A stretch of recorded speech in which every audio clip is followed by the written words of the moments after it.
A condenação de Luiz Inácio Lula da Silva pelo Tribunal Regional Federal da 4ª Região, TRF-4, nesta quarta-feira, não representa o fim da candidatura do petista à presidência da República nas eleições deste ano, segundo afirma o ex-ministro do Superior Tribunal de Justiça, STJ, e do Tribunal Superior Eleitoral, TSE, Gilson Dipp, em entrevista para a Notícias Brasil. Por enquanto, não há nada em matéria eleitoral. Até que o Tribunal Superior Eleitoral, TSE, diga que Lula não é elegível, Lula continua elegível, diz Dipp, que já foi presidente do TRF-4. Os 3 desembargadores do TRF-4 foram unânimes em dizer que Lula cometeu crime de corrupção passiva e lavagem de dinheiro e concordaram que a pena do petista deveria ser aumentada para 12 anos e 1 mês. A pena estabelecida por Sérgio Moro em julho foi de 9 anos e meio. O fato de não haver qualquer divergência entre os magistrados não era esperado pelos petistas. Do ponto de vista jurídico, isso diminui as possibilidades de recursos. Com uma condenação em segunda instância, em tese, Lula se enquadraria como ficha suja e poderia ter a candidatura barrada pela lei da ficha limpa, que ele mesmo sancionou em 2010. No entanto, de acordo com Dipp, é cedo para dizer que Lula não poderá concorrer à luz do resultado do julgamento de hoje. Quem vai dizer se Lula é ou não inelegível é o TSE, por mais que a sentença condenatória preveja a suspensão de direitos políticos. Matéria eleitoral sempre vai para o crivo do TSE. É claro que o TSE não pode deixar de examinar o que foi dito na sentença penal. Mas, no TSE, o juízo é outro, afirma Dipp. O jurista acredita que a disputa no TSE pode ser diferente daquela vista no TRF-4, porque o tribunal é menos ortodoxo, havendo mais espaço para interpretação em relação à condição de Lula, inclusive para a atuação da defesa do ex-presidente. Como exemplo, Dipp afirma que há vários prefeitos em exercício do mandato, com condenação penal e que conseguiram medidas cautelares com efeito suspensivo no TSE e estão em exercício da função. Existem vários casos concretos em que isso está acontecendo. Dipp acredita ainda que o TSE deve dar prioridade ao caso de Lula, devido à importância do tema, assim como ocorreu com o TRF-4, que julgou o caso apenas 6 meses depois da sentença em primeira instância. É adequado que seja assim, diz o jurista. Dipp discorda ainda de uma das premissas assumidas pelos 3 desembargadores para confirmar a condenação de Lula na Lava Jato, a de que não seria necessário um ato de ofício, oferecimento de uma vantagem, que beneficiasse a empreiteira OAS como contrapartida pelo tríplex.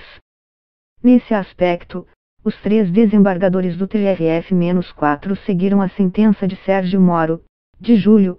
Uma empresa não pode realizar pagamentos a agentes públicos, quer ela tenha ou não presente uma contrapartida específica naquele momento.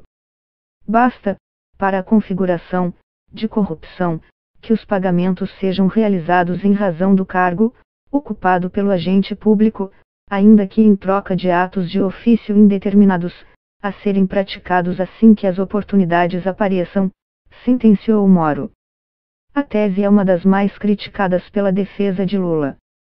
Segundo Dipp, o entendimento de que não é preciso comprovar a existência de um ato de ofício específico para configurar corrupção tem sido aplicado em outras sentenças, mas foi usado mais intensamente no processo do tríplex do Guarujá. Pelo conjunto das provas, o tribunal entendeu que havia ato de ofício. Foi uma interpretação discutível. Eu acho que não está comprovado o ato de ofício e não teria essa liberdade de interpretação como fez o TRF-4, diz. Não há uma prova absolutamente concreta ou direta em relação ao pretenso ato ilícito praticado pelo Lula. Não tem uma mala de 51 milhões de reais na frente do processo, afirma, em referência ao dinheiro apreendido em malas e caixas em um apartamento em Salvador, atribuído ao ex-ministro Gedel Vieira Lima, PMDB-BA, atualmente preso. Para Dipp, também na questão da posse do tríplex, os desembargadores levaram em consideração uma série de indícios e provas indiretas. Como exemplo, cita o fato de o ex-presidente jamais ter passado uma noite no apartamento. Se Lula e Marisa tivessem passado uma semana lá, a posse seria muito mais concreta. Mas isso não ocorreu. Não há posse física do imóvel, diz. Apesar de suas discordâncias em relação à decisão dos desembargadores do TRF-4, DIP afirma que a argumentação do colegiado é possível, conforme o texto da lei, e que tem coerência técnica, dentro da linha interpretativa adotada por eles. Ele explica ainda que, embora Lula possa recorrer ao Superior Tribunal de Justiça, STJ, e ao Supremo Tribunal Federal, STF, as instâncias superiores não irão reanalisar fatos e provas, mas sim se houve má aplicação do direito. Por isso, a tendência é que o entendimento dado pela primeira e segunda instância sobre as provas contra Lula no tríplex prevaleça. DIP comentou ainda o tom de desagravo que alguns dos votos dos desembargadores tomaram em relação ao juiz Sérgio Moro. Em dados momentos, foram feitos elogios deliberados. O desembargador Vitor Laus, por exemplo, afirmou que o juiz federal é talentoso, corajoso e brilhante. Para o ex-presidente do TRF-4, o rito do tribunal e a polarização política em torno do assunto não recomendam esse tipo de comportamento dos desembargadores. Não invalida a decisão, mas não é indicado. Não se devem fazer elogios.